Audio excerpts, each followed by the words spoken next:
A wonderful evening to everybody here under the sound of my voice. Welcome to the Afia Sports Review Spot on Afia TV. Thank God it's Monday. Yeah, TGIM is something that raves every now and then on Mondays.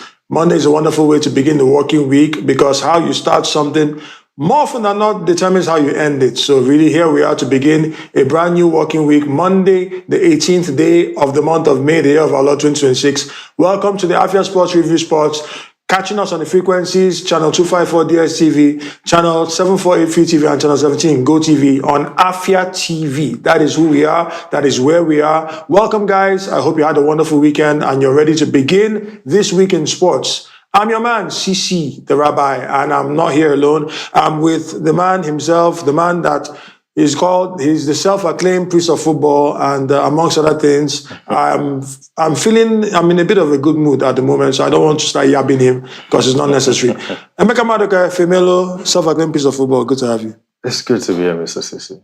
It's good to do this another week. Oh yes, another week, yet another week. Okay, so welcome guys, and we are here on the review spot to give you a rundown of things that transpired over the past weekend and some parts of the past week, so you can whet your appetite ahead of what this new week has to offer in the world of sports, because that is what we're bringing to you here live and direct. And we begin the headlines. The FIFA Under-20 Women's World Cup draws took place just this past weekend, and then of course the Super Falconets, yes, we call them that, the Super Falconets, they have been drawn in Group F with Spain, China, and New Caledonia. That is Group F. The tournament, let's not forget, is going to take place from the 5th of September to the 26th of September in Poland. Poland is the hosting city, the hosting country of the FIFA Under-20 Women's World Cup for the year 2026.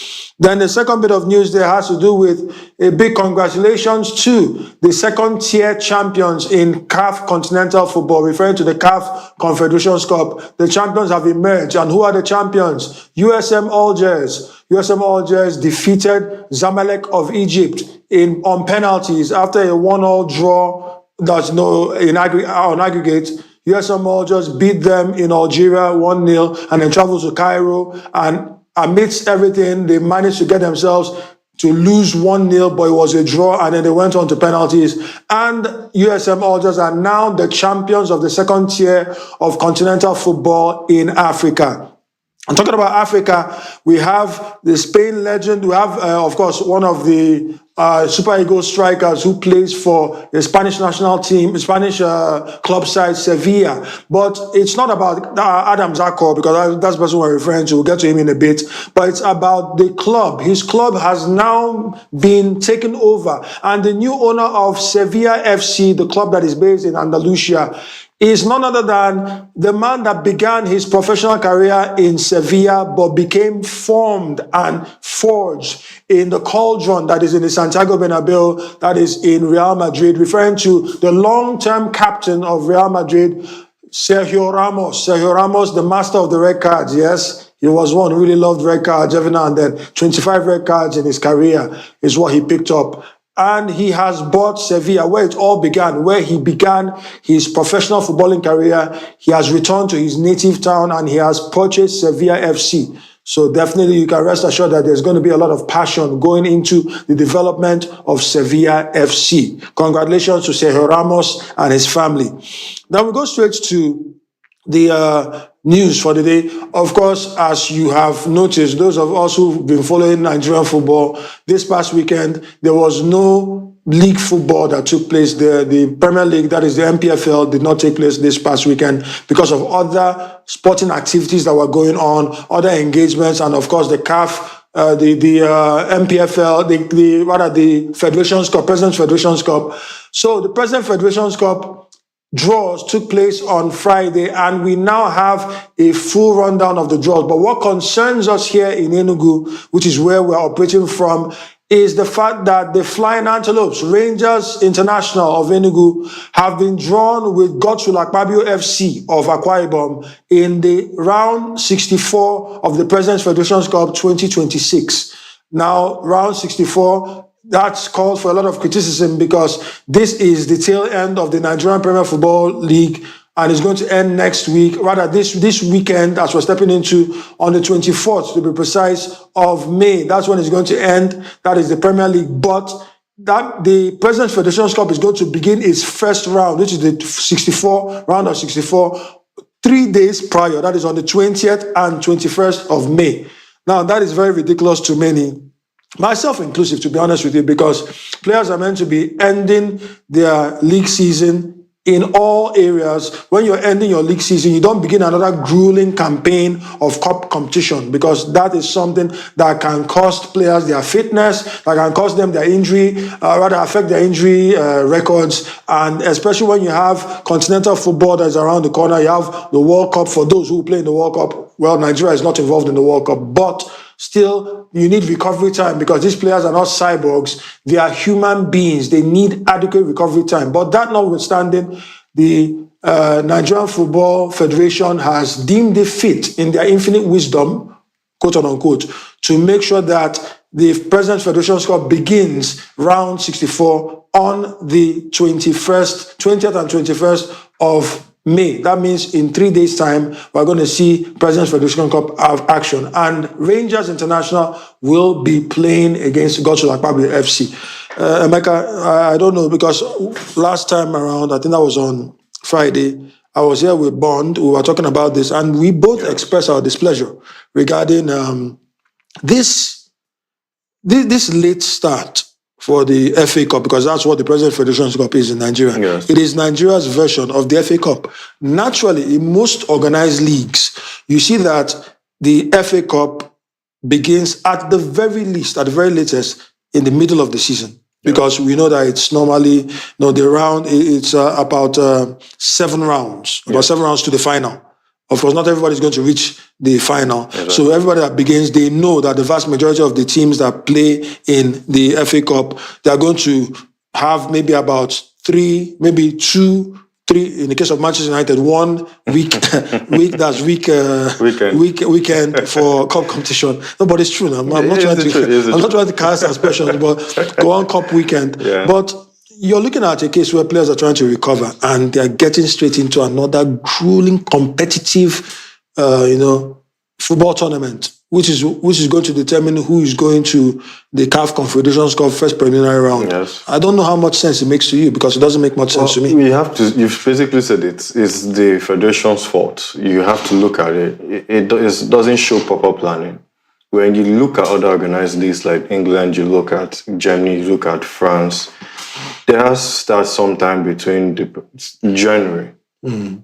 And that is a perfect time, because you've given them time to start off the season, get themselves log ahead with what they need to do in the league. Then you start them off with the FA Cup. They get themselves easing, like Manchester United and co. They get themselves out of the competition and focus on what they need to do. The rest that are going further will keep going and keep going. Now, you have to look at this. The season is coming to a conclusion, and you're starting the FA Cup. Why? The wear and tear of the season is already showing on the players. Mm. They've given it their whole from August down to now. And you want them to wrap up the league 2 days, or let's say 3 days after you start the FA Cup. Then they now continue with the FA Cup again. It doesn't make any sense. And this is the first stage of the FA Cup. It's not like... It's round 64. Round 64. And we gave the rundown of the FA Cup fixtures, because if my memory serves me right, the round 32, which is after the half of the teams have been eliminated, round 32 will kick off on the 27th and 28th of May. And then to run on, we're going to have the early weekend of June, so down to the 27th. After 21st, 27th after the next round, that's round 32, a week later. That is compact. It's insane. It's insane. That's what I'm saying. So we are talking about recovery time. That is the grouse that I have. Not recovery time, because the players still have to finish off the season in the MPFL. Then they still have to finish the other leagues, and I believe the NNL is concluded. Mm-hmm. So meaning the MPFL is the only league that needs to round up what he has to do on Sunday. Mm-hmm. Before Sunday, you have an FA Cup fixture. Then Sunday, you come and play. Now, God forbid, let's use Rangers as a case now. You get an injury on that FA Cup opening day. and you have to now play Kodu City that might potentially decide the title. It doesn't make sense. You just got that right. I mean, thank goodness we're on the same page regarding this issue. I also want to appeal to the NFF and to everybody, all the parties that are involved in the scheduling. Please schedule responsibly. Remember that these players, I know that there's the monetary aspect of it, there's the financial, edge there, where the President Federation Cup has a lot of endorsements and sponsorship, and then there's a money spinning side to it. We get that, yes. You need money to run football, you need money to run organizations and institutions, but you also need to understand that the people that make the football exciting to watch are human beings. They are not cyborgs. In the words of Isabella Silva, they are not machines. They are human beings. So please, let's take note of that. And some people that show that they are not machines are the club, the Algerian-based club called USM Algiers, who are the new champions of the continent. USM Algiers themselves, we've talked about that in the CAF Confederation Cup. But after winning the CAF Confederation Cup, they also have to wait patiently because there's going to be a CAF Super Cup. A CAF Super Cup that will be between USM Algiers, who defeated Zamalek of Egypt, between them and the winners of the CAF Champions League proper.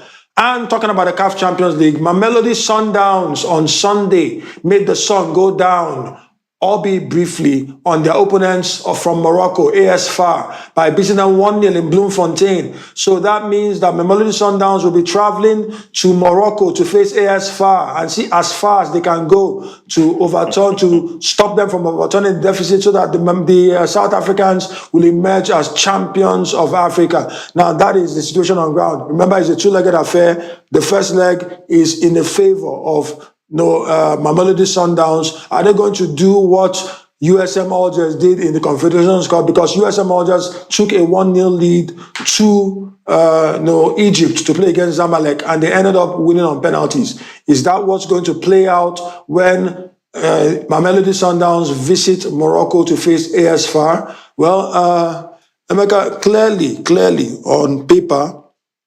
Mamelodi Sundowns have more pedigree. Yes. They have more depth. They have more of everything going for them. Yeah. They have Patrice Musepe. Let's not forget that. they have a lot going down for them. In terms of allegedly, yes. All the allegations are okay. You can point them out, but they have everything going for them. Yes. But everybody loves a fairy tale run at the highest level, whether it's club cup competition or national cup competition, continental cup, whatever it is. We're talking about the CAF Champions League. It is the biggest event on African soil as far as football is concerned. Yes. That's in terms of club football. For national team football, that's the African Cup of Nations now. African Cup of Nations. Now, in this situation, how do you see this playing out? We have one more leg in the final, and that's AS FAR. And there's no need to sugarcoat the fact that the North Africans, particularly the Moroccans, I mean, we saw it in the African Cup of Nations. Yes. The Moroccans, they invented the concept of hostility when it comes to guests coming to be unsettled and unraveled. Do you see a similar treatment and tactic meted out on Mamelodi Sundowns when they travel to Morocco to try and maintain their lead? It's going to be a dicey one for Mamelodi Sundowns because, like we pointed out, it's never an easy case to go to Morocco. Mm-hmm. It's never a subtle place. It's always hostile. Mm-hmm. And they should prepare to meet a lot of hostilities when they are trying to achieve their objectives. Yeah, they're lucky they have the 1 goal difference entering the second leg. They have to try and get more and sit off the match. Try and get the first goal, knock off the match, probably get the second goal of that game and kill off the tie. If you can keep the 2-0 clean sheet, you're good to go. Because when you go to Morocco, it's always a feisty place to go. Never allow them get the first goal. Because that's where you're going to see a lot of, in quote, haram football. So, I mean, my advice to Mamelodi Sundowns, stick to the tactics that has gotten you so far. Do your best to get the first goal and try and cement some level of defensive structure. that can keep the Moroccans out. Okay, that's splendid advice to Mamelodi Sundowns. For reasons best known to me, I'm not going to give any advice to either of the two sides for reasons, like I said, best known to me. But all the same, Mamelodi Sundowns, just like Emeka pointed out, you need to be ready for haram football powered by lasers of the green variety, because we know what the Moroccans are capable of doing. They are very wonderful. And hold your towels. In fact, tie your towels to your waist with chains and alarm systems if possible, because the Moroccans have proven themselves to be wonderful when it comes to towel-matics. We'll be right back after this short timeout. We'll go away from Africa and go to Europe, because it's getting hotter and hotter and hotter. And like our dear friends in Ghana, they will say that the pressure is getting worse and worse. We'll be right back after this short break.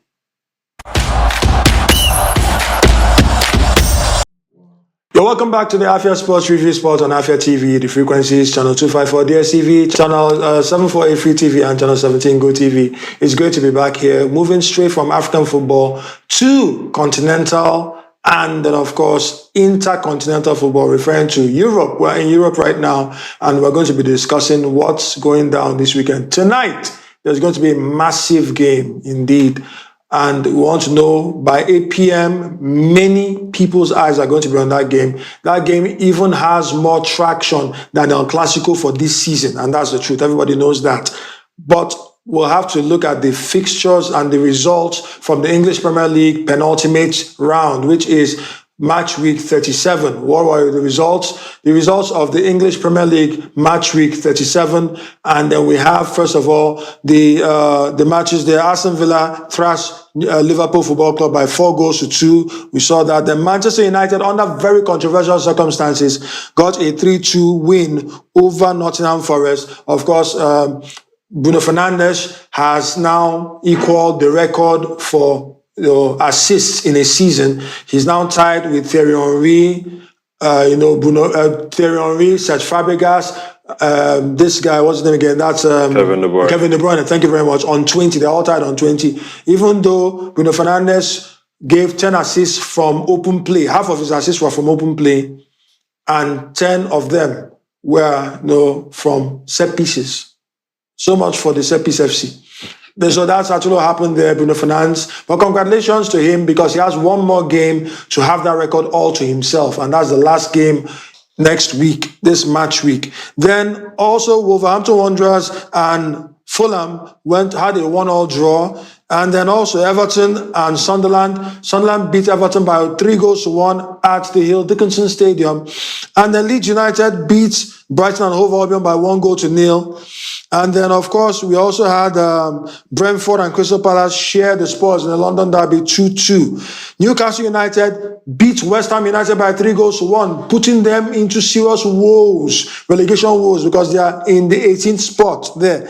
And Tottenham Hotspur are just above them by 2 points. And then, of course, Arsenal Football Club will be playing tonight against Burnley in their last game at the Emirates for this season.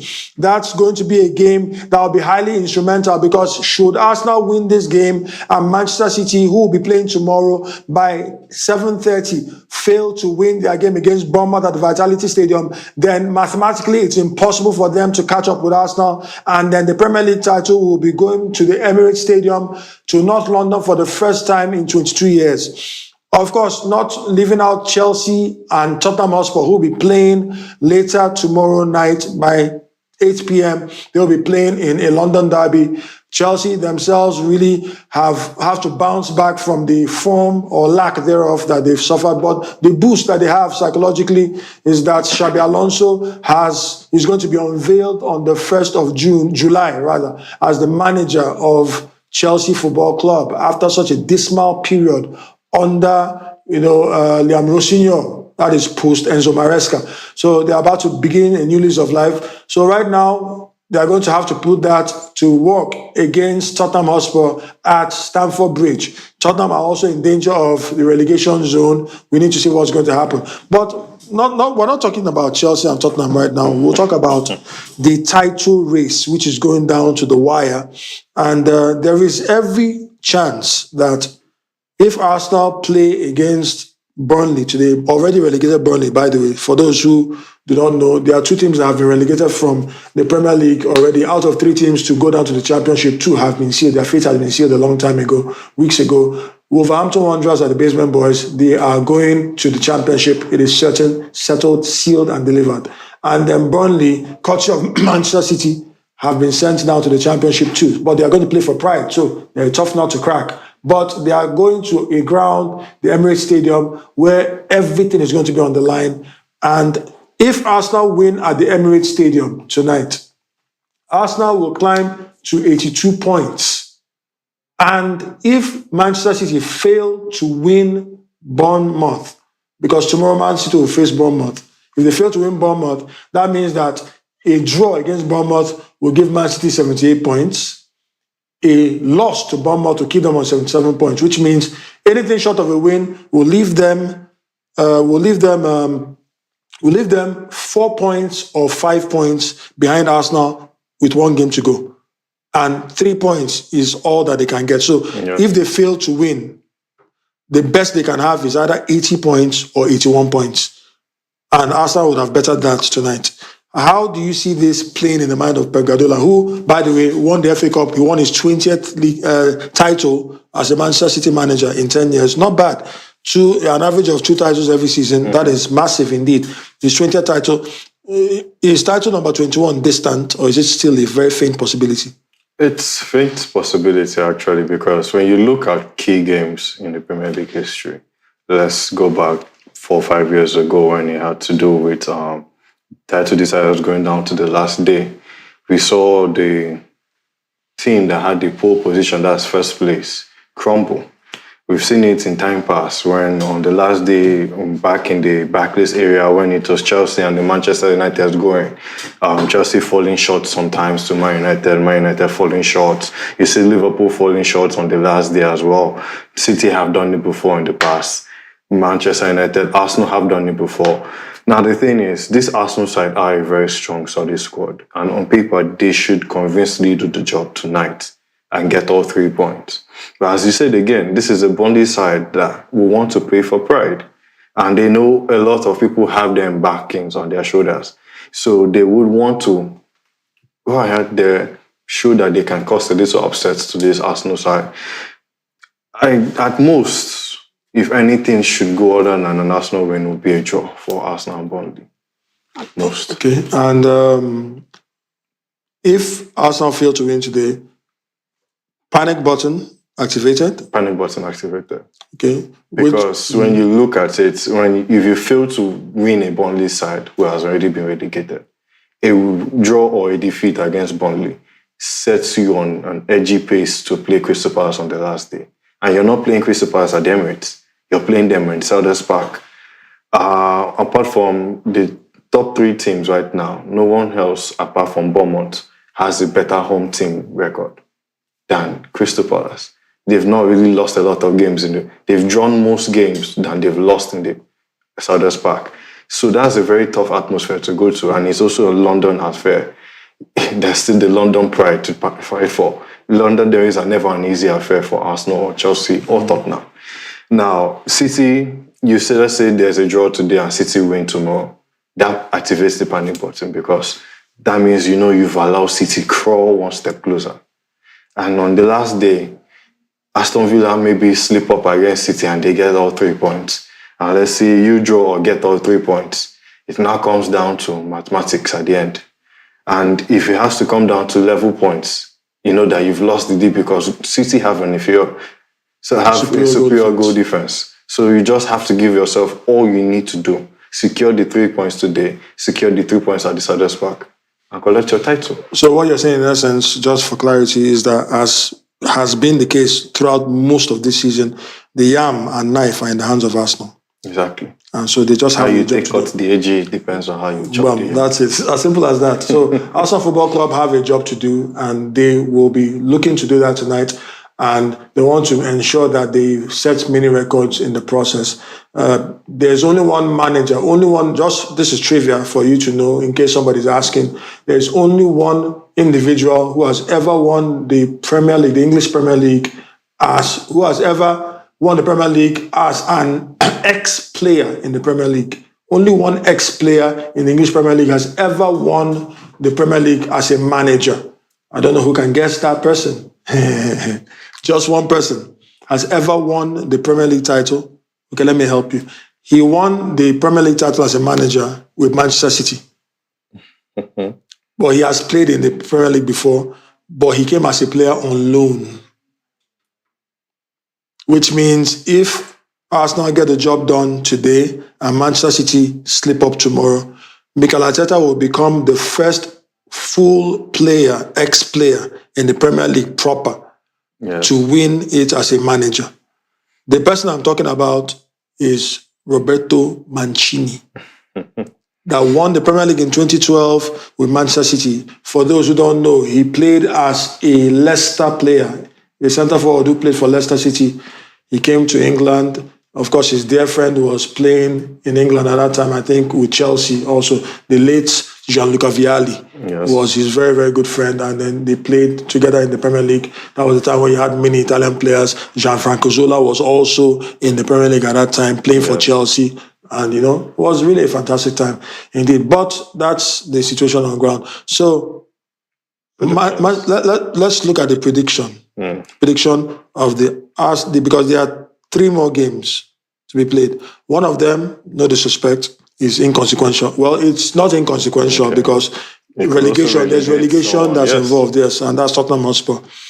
But in terms of magnitude and importance, they don't hold a candle to potentially the league decider. The league decider, potential league decider. Yeah. So let's talk about the first prediction. Arsenal-Burnley tonight.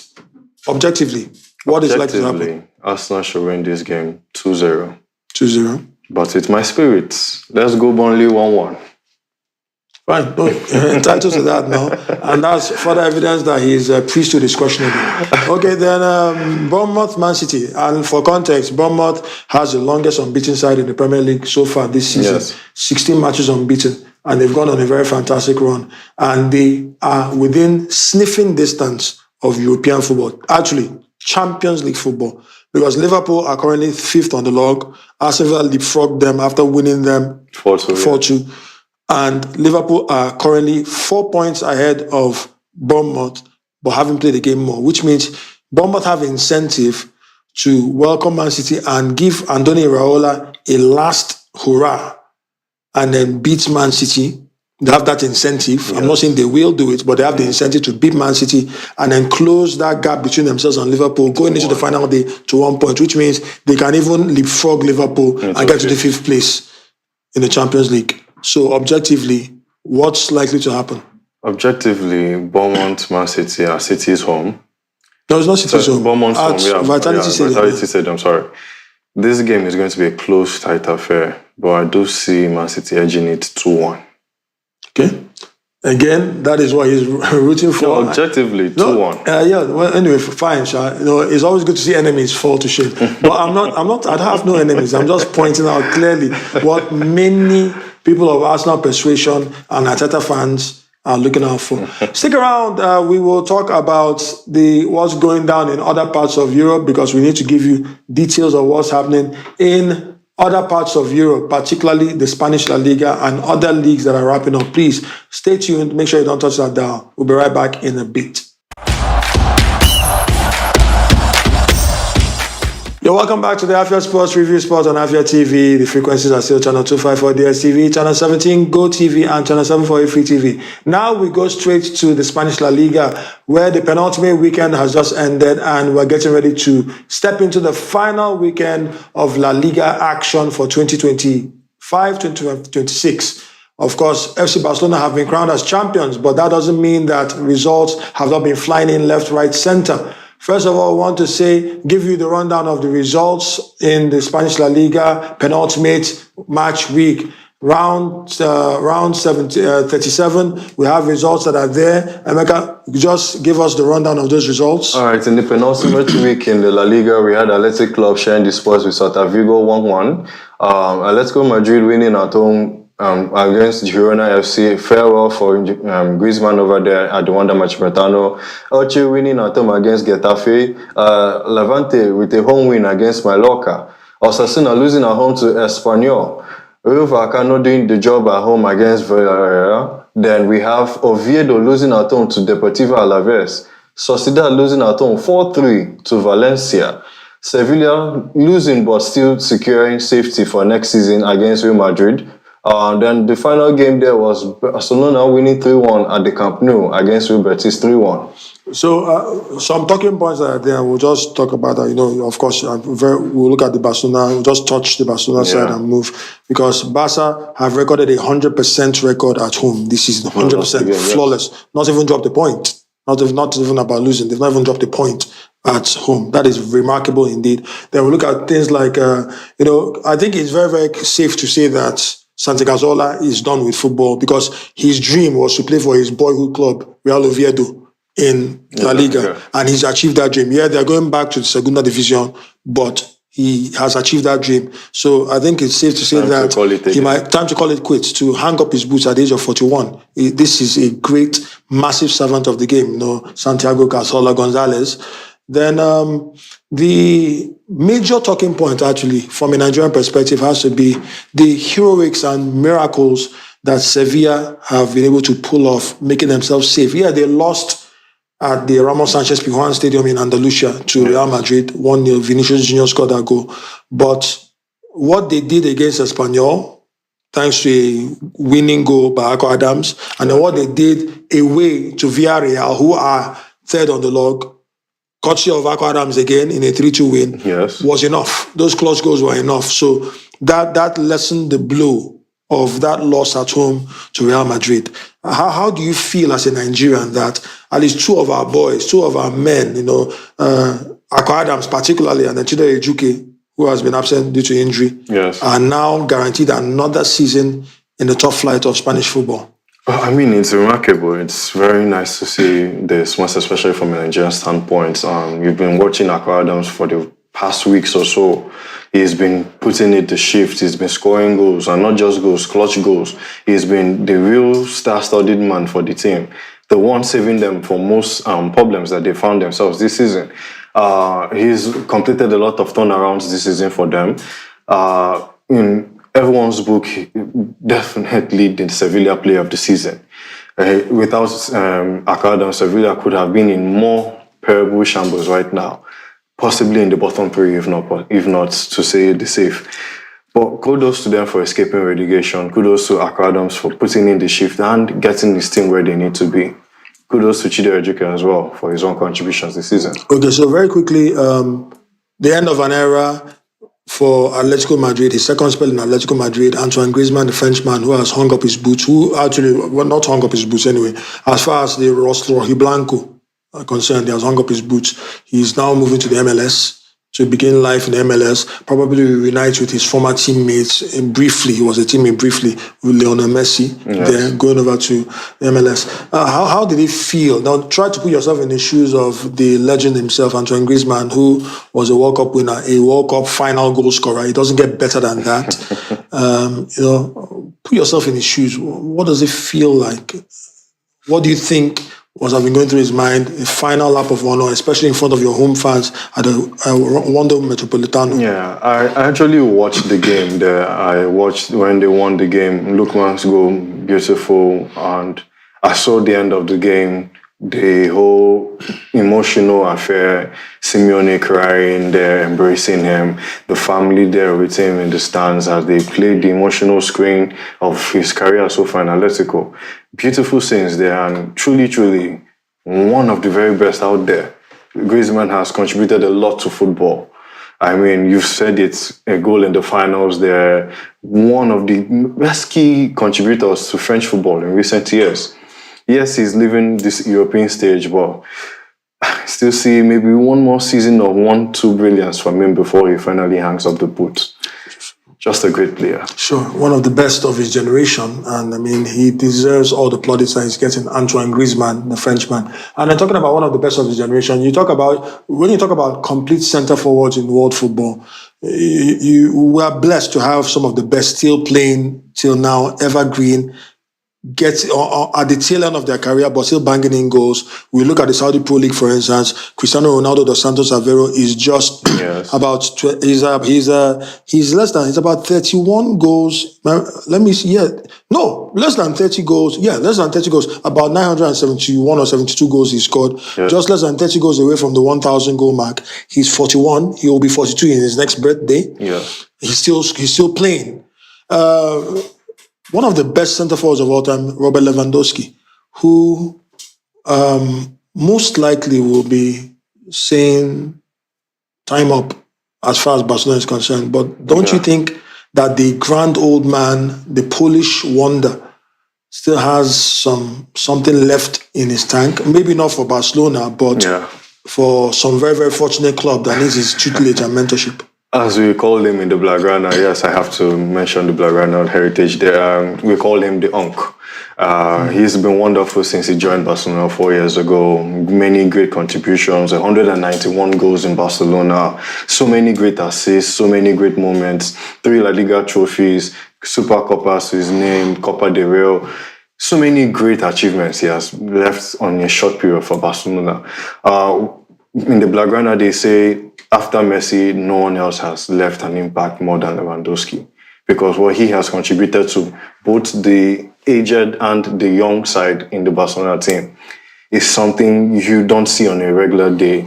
Not just from the football, behind the scenes and everything, the motivations he gives these young boys to rally up, even after the disappointments in the Champions League season after season, he's been there to raise their heads up and keep them. I mean, it's not easy to win 3 out of 4 La Ligas in this modern day and era against Real Madrid, the Real Madrid. But he is part of that squad. He's been able to contribute his style. He's been able to get the boys to rally up and see the future too.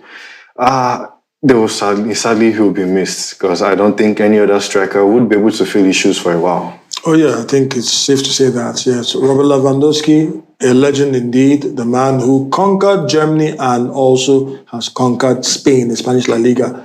Oh, he's done a fantastic job, and we wish him all the best in the future. 38 years of age, still a bit of gas in the tank, and we're going to see where he's going to bang in the goals, because that's what he lives for. Lewandowski, like many call him, and I've been calling him for years. And then talking about goals, one of the major goals that senior man Kelechi Iheanacho had was to, at least for once in his career, win a league title. And finally, senior man Kelechi Iheanacho has won the Scottish Premier League with Celtic in dramatic fashion, scoring in that final game of the season. They're scoring from the penalty spot. All the same, whatever happens, heartbreaking for Hearts. Yes, I mean, pun very much intended. But at the end of the day, the man, senior man Kelechi Iheanacho, big congratulations. You are now a league winner with Glasgow Celtic. No matter what support you feel like, for instance, when it comes to the Old Firm Derby, in all honesty, I have more of a soft spot for Glasgow Rangers, maybe because the name Rangers is maybe that's one of the reasons. So if I have a soft spot for Rangers, that means I'm indifferent towards Celtic. But come on, your heart just has to melt, because senior man Kells is there and he has worked so hard and he's won the Scottish Premier League. Big moment for him indeed. Well, a big congratulations to Senior Kells. He's been chasing that illustrious league title for a while now, and congratulations to you. You've done it finally. Maybe you can hang up the boots eventually. We don't know what. He's just 30, or so he told us. So you told us, but allegedly. Congratulations to you.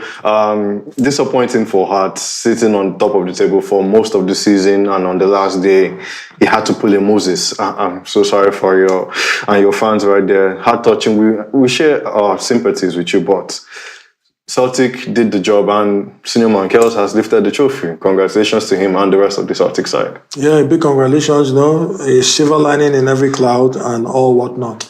And then we end by saying a big congratulations to Team Nigeria in athletics in the African Athletics Championship that took place in Ghana. Nigeria picked up 12 medals, finishing 4th on the table overall, a table that had Kenya on top. So Team Nigeria went there and did really well. They could have done better, but they did very, very well, picking up 12 medals. And some of those medals included gold medals. Of course, Toby Amuson, who is the world record holder in 100 meters hurdles for women in a time of 12.12 seconds. She naturally won gold. Nobody can dispute that. But one of the highlights of that tournament has to be the Nigerian star, 19-year-old boy, 19-year-old man, call him Nan, let me just give him that respect, 19-year-old man, who is named Samuel Ogazi. Samuel Ogazi, he won the 400 meters gold medal in these championships, and he became the first Nigerian ever to run sub 44 seconds. The record for Nigeria in 400 meters was held by Innocent Egbunike, the legend of the 1980s that represented Nigeria in the Olympics in the 1980s.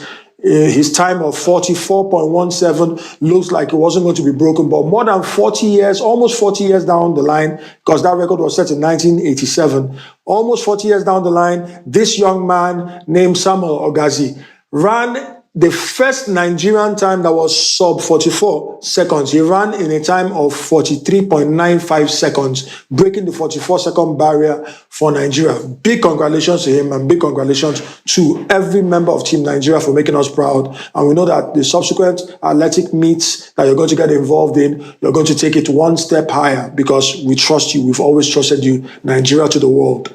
Thank you very much, guys. We really appreciate everything. And thank you for being with us on the Afia Sports Review Spot on Afia TV. I say a big thank you to you, Emeka Maduka, the self-acclaimed piece of football. It's been a thank pleasure. you. And we say thank you also to Wizzy, who's the cinematographer that was behind the camera, and of course, to a certain degree, thank you very much also to Jay himself, who has also been involved there. I want to say a big thank you to the MCR and PCR duties. MCR duties, thank you very much, Chiamaka. You're the bomb. We appreciate you every time, every single day. And in PCR duty, I want to say a big thank you to Victor. Your wallet no be small, but we thank you very much for all you do, all the same. And I want to say thank you to every other person who's been involved behind the scenes and doing what they need to do. We're going to do this again on Thursday during the banter box. By then, I'm very certain that some teams are going to be deserving of banter.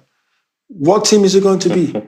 By Thursday, we'll know. By 5 p.m., only on Afia TV. Till then, remain blessed. I'm Sisi the Rabbi, signing out.